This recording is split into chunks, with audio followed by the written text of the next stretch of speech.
பிரியமானவர்களே, இயேசுவின் நாமத்தில் உங்களுக்கு என் அன்பின் வாழ்த்துக்கள். நல்லா இருக்கீங்களா? சந்தோஷமாக இருக்கீங்களா? கண்ணீரோடு இருக்கீங்களா? நம்ம வாழ்க்கை பாதையில் சில சமயம் கண்ணீரின் பாதையிலே போக வேண்டியது வரும். ஆண்டவர் அந்த பாதையில் சில சமயத்தில் நம்மை நடத்துவார். அது நமக்கு அவசியமாக கூட இருக்கும்.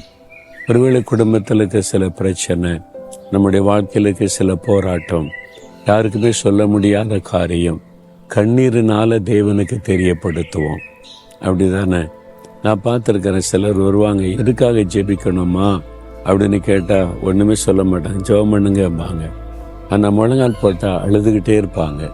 அந்த கண்ணீரின் மூலமாய் தன்னுடைய விண்ணப்பத்தை தேவனுக்கு தெரியப்படுத்துகிறாங்க. வெளியே சொல்ல முடியாத பிரச்சனை, கண்ணீர் மூலமாக தான் அந்த பிரச்சனையை தேவனுக்கு தெரியப்படுத்த முடியும். அப்படிப்பட்ட பலரை என் ஊழிய பாதையில் நான் பார்த்துருக்கிறேன். நீங்கள் கூட இன்றைக்கு அழுது கொண்டு இருக்கிறீங்களா?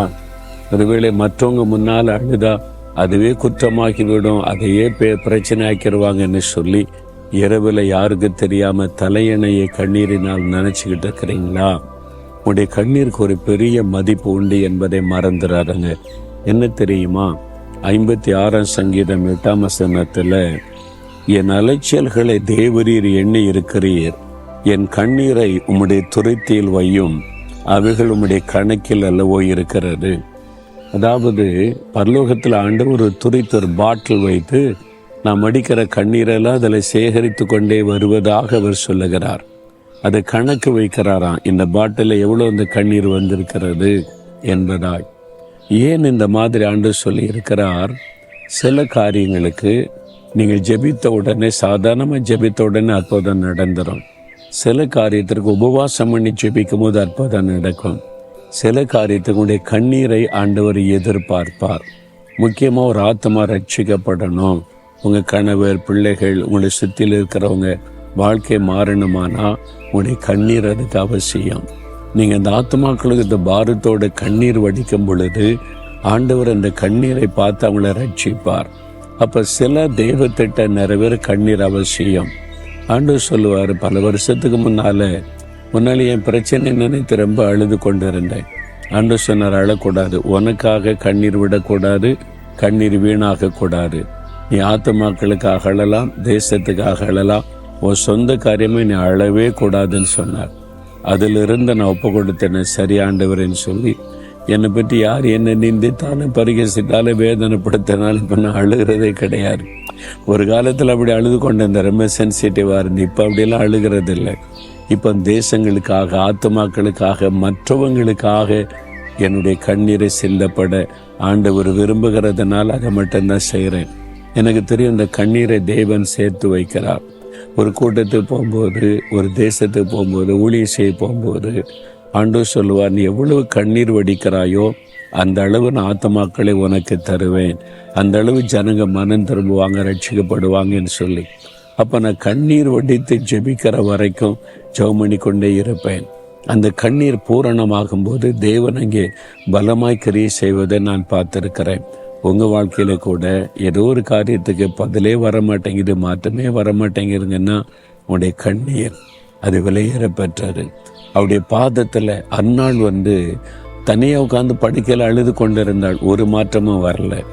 தேவ சமூகத்தில் போய் மனம் கசந்து அழுத போது அந்த கண்ணீரை பார்த்த உடனே ஆண்டவர் இறக்கம் செய்தார். உங்கள் கண்ணீரை பார்த்துட்டு ஆண்டவரால் அமைதியாக இருக்கவே முடியாது. நீங்கள் கண்ணீர் வடிச்சிட்டா உடனே தகப்பனுடைய உள்ளம் இழகிவிடும். உடனே அற்புதம் செய்வார். உங்களுடைய கண்ணீரை கணக்கு வைத்திருக்கிறார். அதனால் உங்கள் கண்ணீரை வீணாக்காதங்க. சும்மா உட்காந்து அழுதுகிட்டு இருக்காதுங்க. மனுஷங்கிட்ட போய் அழாதங்க. சும்மா உட்காந்து எனக்கு ஏன் இப்படின்னு உங்களே நினைச்சு அழாதங்க. இயேசுவின் பாதத்தில் போங்க, அவர்கிட்ட உங்களுடைய கண்ணீரை சிந்துங்க. அப்பான்னு கூப்பிட்டு நான் யார்கிட்ட சொல்ல, உங்கள்கிட்ட தான் சொல்லுவேன்னு அழுதுருங்க. உங்கள் கண்ணீரை அவர் சேர்த்து வைத்து பதில் தருவார். சில காரியத்தில் இந்த கண்ணீர் நிறைவாகணும். அது வரைக்கும் நீங்கள் தொடர்ந்து அழுது ஜெபிக்க வேண்டியது இருக்கும். இன்றைக்கு ஆண்டவர் சொல்றார், உன் கண்ணீரை நான் கணக்கு வைத்திருக்கிற மகளே, நான் கணக்கு வச்சிருக்கிற மகனே, பரலோகத்தில் கண் முன்னால தான் இருக்குது. நான் உனக்கு அற்புதம் செய்வேன். உன் கண்ணீர் ஆனந்த கண்ணீராய் மாறும். அன்னாளுடைய கண்ணீரை ஆனந்த கண்ணீராய் மாற்றினார்ல, தாவீது எல்லாவற்றையும் இழந்து அழுதார், பலனெல்லாம் போக அடைக்கும். இழந்து போனதெல்லாம் திரும்ப கொடுத்து மகிழ பண்ணார்ல, ஆண்டவர் உங்களுக்கு செய்வார். எசேக்கியா ராஜா அழுதார் வியாதி படுக்கையில், ஆண்டவர் சுகமாக்கி 15 வருஷம் ஆயுசு நாள் கூட்டி கொடுத்து மகிழ பண்ணார்ல, உங்களுக்கு செய்வார்.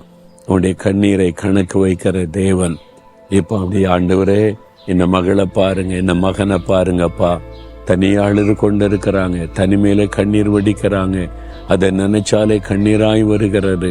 யார் என் கண்ணீரை பார்ப்பாங்கன்னு நினைக்கிறாங்க. நீங்க கண்ணீரை கணக்கு வைக்கிறீங்க, துரித்தில சேர்த்து வைக்கிறீங்க. இப்போ இந்த மகனுக்கு இந்த மகளுக்கு அற்புதம் செய்யுங்க. அவங்க வடித்த கண்ணீருக்கான பதிலை கொடுங்க. இன்றைக்கு ஒரு அற்புதத்தை அவங்க பார்க்கட்டும். இன்றைக்கு ஒரு அதிசயம் அவங்களுடைய வாழ்க்கையில நடக்கட்டும். அற்புதங்களை செய்து ஆனந்த கண்ணீரா அவனுடைய கண்ணீரை மாற்றுங்கப்பா, இயேசுவின் நாமத்தில். ஆமேன், ஆமேன்.